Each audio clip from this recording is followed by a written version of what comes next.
the quiet evening shattered with my baby's frightened cry. My whole world spun as I felt the sudden, sharp pull on my hair from behind. Before I could protect myself or my son, Mark's hand struck my face hard. The sound of the slap echoed through our living room, mixing with our baby's terrified screams. "This is what happens when you can't keep our home clean." Mark's voice was cold, unrecognizable. This wasn't the man I married, who had held my hand through 9 months of pregnancy. My cheek burned, but the pain in my heart hurt more. I clutched our 2-month-old son closer to my chest, trying to shield him from what was happening. "Hi, I'm Sarah, and I'm 28 years old. Just 3 months ago, I gave birth to my beautiful baby boy, Tommy. When I first held him in my arms at the hospital, Mark was there, crying tears of joy with me. We had been married for 4 years, and this was supposed to be our happiest time. The first few weeks were exactly what you'd expect with a newborn, exhausting but filled with love. I was recovering from a difficult C-section, learning to breastfeed, and trying to understand every little cry from Tommy. Mark seemed supportive initially, getting up sometimes for night feeds and bringing me water while I nursed. But things started changing when Tommy was about 6 weeks old. The house was more spotless than it used to be. Dishes piled up in the sink sometimes. The laundry stayed unfolded. Between feeding Tommy every 2 hours and trying to heal from my surgery, keeping everything perfect just wasn't possible. I noticed Mark's expression changing when he came home from work. He'd scan the living room, looking at the baby toys scattered around, the unwashed coffee cups on the side table, and the basket of clean but unfolded laundry on the couch. His face would tighten, but he'd stay quiet. At least, that's how it started. The comments began small. "Babe, couldn't you at least put the dishes in the dishwasher, or did you spend all day at home and couldn't fold one basket of laundry?" Each word felt like a tiny cut, especially when I was running on 2 hours of sleep, still in my milk-stained pajamas at 4 p.m. I tried explaining how demanding Tommy was, how my C-section scar still hurt when I moved too much, and how I was struggling with postpartum anxiety, but Mark's patience grew thinner each day. "My mom managed 3 kids and kept a perfect house," he'd say. "Maybe you're just not trying hard enough." That's when his mother started visiting more often. Every visit felt like an inspection, her eyes noting every imperfection, every unwashed dish, every unfolded blanket. She'd run her finger along the windowsill, checking for dust, while holding Tommy, telling me how a clean home was crucial for a baby's health. I never thought it would get physical. Even as things got worse, as the criticism became harsher, as Mark's mother poisoned his mind against me, I never imagined my husband would hurt me. But here we were, on a regular Tuesday evening, with my face stinging from his slap and our baby crying in my arms. That moment, frozen in time with Tommy crying against my chest and my cheek burning, changed everything. I backed away from Mark, my legs shaking. His mother stood in our kitchen doorway, watching with cold eyes, not even flinching at what her son had just done. "Maybe now you'll understand what it means to be a proper wife and mother," she said, her voice eerily calm.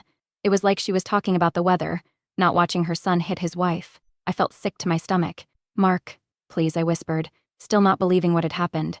"The baby." He's scared. I could feel Tommy trembling in my arms, his little face red from crying. But Mark just stood there, his hands clenched into fists, looking at me like I was a stranger. That night, after Mark's mother finally left and he went to sleep in the guest room, I sat in Tommy's nursery, rocking him gently. My mind was racing. The mobile above his crib spun slowly, casting dancing shadows on the walls, the same mobile Mark had spent hours putting together when I was 7 months pregnant. I thought about all the little changes I'd missed, how Mark stopped asking about my day, how his mother's visits became more frequent, how the loving texts turned into constant questions about housework. The signs were there, but I was too exhausted, too focused on being a new mom to see them clearly. "It's okay, baby," I whispered to Tommy as he finally drifted off to sleep. "Mommy's going to fix this, but how?"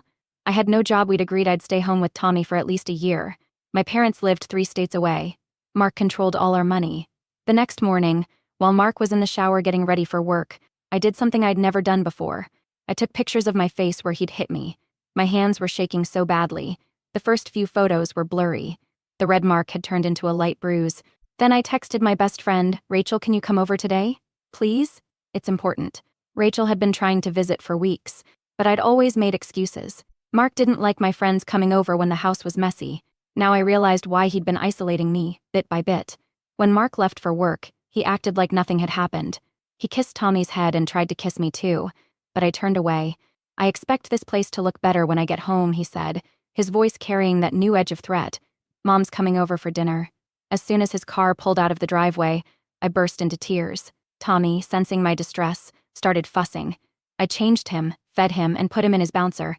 Then I called Rachel again. "Sarah? What's wrong?" Her voice was filled with concern. You never call this early. Can you? I choked back tears. Can you come now? And maybe bring your brother. Rachel's brother was a police officer. I hadn't planned to say that last part, but somehow it came out. There was a pause on the line. I'll be there in 20 minutes. Don't go anywhere. Don't clean anything. Just wait for me. As I waited, I looked around our living room. Baby toys are scattered on the floor. Burp cloths draped over the couch. A half-empty cup of cold coffee on the table. This was the reality of life with a newborn. This was normal. What wasn't normal was being afraid in your own home. Rachel arrived in exactly 18 minutes. I'd been counting every second. When she saw my face, she froze in the doorway. Behind her, her brother Mike stood in his police uniform, his expression shifting from concern to anger as he noticed my bruise. "Oh my God, Sarah," Rachel whispered, rushing to hug me. I broke down in her arms, all the fear and pain from the last few weeks pouring out. Tommy started crying from his bouncer and Mike gently picked him up, cradling him with the expertise of a father of 3. "Tell us everything," Mike said, his voice professional but kind. "Don't leave anything out." So I did. I told them about Mark's changing behavior after Tommy was born, about his mother's constant criticism, about the control over money and the isolation from friends, and finally, about last night. As I spoke, Rachel took pictures of my face from different angles, while Mike took notes on his phone. "His mother's coming for dinner tonight," I said, my voice shaking. "She'll be here at 6, and Mark expects the house to be perfect by then." Mike and Rachel shared a look I couldn't quite read. Sarah, Mike said carefully, "You know you can't stay here, right? This isn't going to get better, it's going to get worse." Deep down, I knew he was right, but leaving seemed impossible. "I don't have anywhere to go," I whispered. "No money, no job." "You're coming to my house," Rachel said firmly. "My spare room is already set up for visitors. We can get Tommy's things too. Mike will help us move everything while Mark's at work." Mike nodded. "I'm officially off duty, but I'm calling a colleague to document this. We need to do this right, Sarah. For you and Tommy." The next 2 hours were a blur of activity. Rachel helped me pack while Mike made calls. His colleague, Officer Linda Chen, arrived to take my statement and photographs for the official record. She also helped me get an emergency restraining order. "But what about when Mark comes home?" I asked, panic rising in my throat. "What about his mother?" "That's the best part," Rachel said, a fierce look in her eyes. "You won't be here. Let them come to an empty house. Let them see what it's like to have someone disappear without warning, just like Mark's love disappeared when you needed it most." As we packed Tommy's things, every item told a story. The yellow onesie Mark had bought when we first found out I was pregnant. The blanket his mother had knitted, pretending to be the perfect grandmother. The mobile now seemed like a symbol of false promises. "Don't pack everything," Officer Chen advised. "Just what you need for a few days. We can send officers with you to get the rest later." I found myself standing in my bedroom, staring at the wedding photo on our dresser. We looked so happy and so in love. "I don't understand," I said to Rachel, who was stuffing my clothes into a suitcase. "How did we get here?" "Abuse doesn't happen all at once," she replied gently. "It's like boiling a frog. The water heats up so slowly, you don't notice until it's too late. But you noticed, Sarah. You're getting out before it gets worse. That's what matters." By 3 o'clock, Rachel's spare room had become our sanctuary. Tommy was asleep in a borrowed portable crib, and I sat on the edge of the guest bed, staring at my silent phone. It was only a matter of hours before Mark would come home to an empty house. The first message came at 5:47 p.m. "Where are you? Mom's almost here." Then, at 6 p.m., "Sarah, answer your phone. Now." At 6:15 p.m., the calls started. I watched my phone vibrate across the bedside table, Mark's face flashing on the screen. Rachel sat beside me, holding my hand as tears rolled down my cheeks. "You better get home right now." His voice message made me flinch. I'd never heard him so angry. "My mother is here and you've embarrassed me. Is this how you want to play it?" Then his mother's messages started coming. "This is unacceptable behavior for a wife and mother. You're tearing this family apart. Mark is devastated. How could you be so selfish?" Rachel took my phone and turned it off. "You don't need to see this right now," she said firmly. "Mike's outside in his patrol car, and I've got the security system on. You're safe here." That first night away from home was the hardest. Every sound made me jump. Tommy woke up crying at midnight, and for a moment I panicked. Would his cries bother Rachel? Was I being a burden? Then I remembered this was what friends were for. This was what safety felt like. The next morning, Officer Chen came by with paperwork. "The restraining order has been served," she said. "Mark can't come within 500 feet of you or Tommy. We've also started the process for an emergency custody order." He's still texting from different numbers, I admitted, showing her my new messages. His mother, too. "They're saying I'm mentally unstable, that taking Tommy away from his father is abuse." Officer Chen's face hardened. "Save everything. Every text, every voicemail, every email. It's all evidence of harassment." Rachel brought in coffee and breakfast, forcing me to eat even though my stomach was in knots. Sarah, she said gently, there's something else we need to talk about. I called your sister in Colorado. My heart skipped. Emily, my older sister, had been begging me to visit for months. I'd always made excuses, Mark said. Traveling with a newborn was too risky. We couldn't afford it, and his mother would miss Tommy too much. She's flying in tomorrow, Rachel continued. And she's brought plane tickets for you and Tommy. You need more than just distance, Sarah. You need a fresh start. The thought of leaving everything, my home, my job, my life here was terrifying. But then Tommy stirred in his crib, making those little morning baby noises that melted my heart, and I knew I had to break this cycle. Not just for me, but for him. Mark's mother is telling everyone I kidnapped Tommy, I said, my voice shaking. She's posting on Facebook, calling me unstable, saying I need help. Let her, Rachel said firmly. We have police reports, photographs, witnesses. Your story is the truth, Sarah.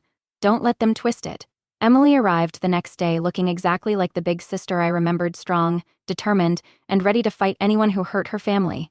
The moment she saw my face, still showing traces of Mark's handprint, she burst into tears and held me tight. Why didn't you tell me sooner, she whispered. All those video calls where you looked so tired, all those times you said everything was fine. I thought I could fix it, I admitted, bouncing Tommy gently as he fussed. I thought if I just tried harder, kept the house cleaner, was a better wife. Don't, Emily cut me off. This was never about housework. This was about control. Over the next 2 days, we prepared for our departure. Officer Chen helped us file all the necessary paperwork to legally leave the state with Tommy.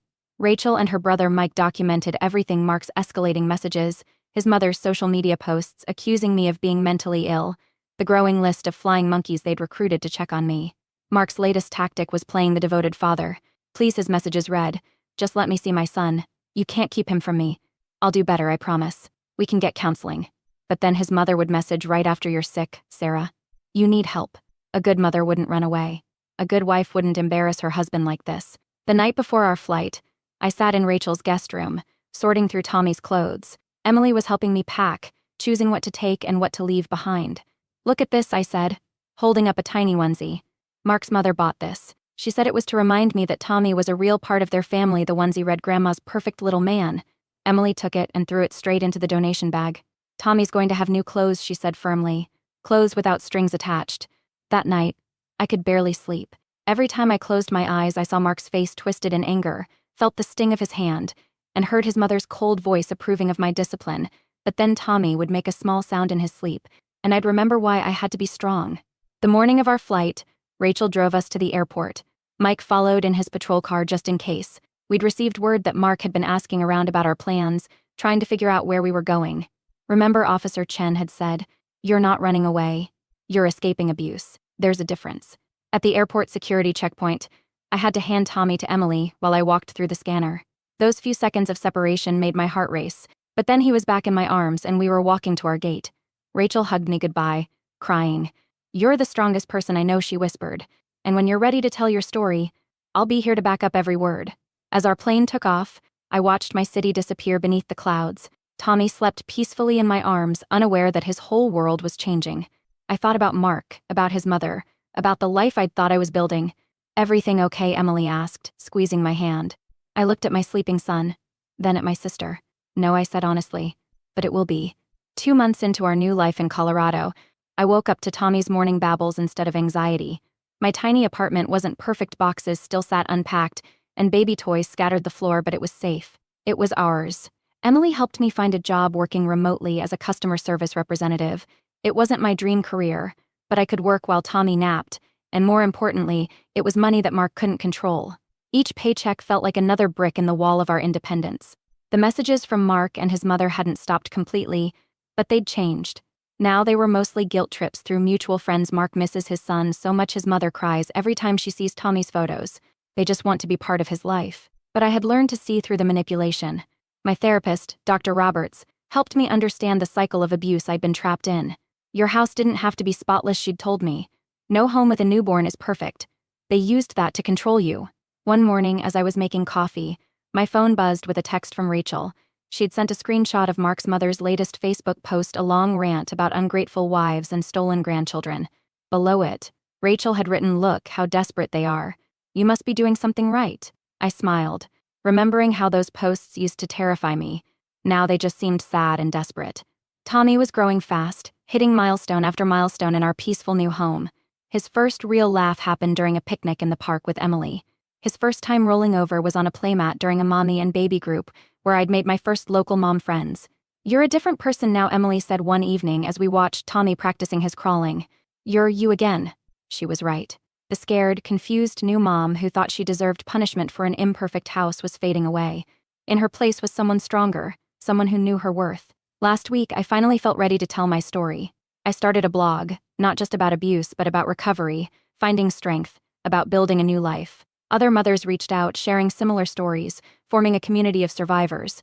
Mark still tries to reach me through legal channels, demanding visitation rights. His mother still spreads lies about my mental health, but they can't hurt us anymore. We're too far away, too strong, too supported. Yesterday, I was folding laundry at my own pace, without fear when Tommy pulled himself up to standing for the first time. As I watched him wobble and laugh, proud of his achievement, I realized something. This was what I'd been fighting for. Not just safety from abuse, but the chance to raise my son in a home filled with love instead of fear. To anyone reading this who might be where I was afraid to leave, thinking you deserve the criticism, believing you can fix things by trying harder, please know this: you deserve peace. You deserve support. You deserve to live without fear. And to Mark and his mother, if you ever read this, your power over us is gone. Tommy will grow up knowing what real love looks like. He'll learn that strength isn't about control, it's about kindness. And he'll learn this from me, his mother, who was strong enough to walk away. This isn't the end of our story. It's just the beginning.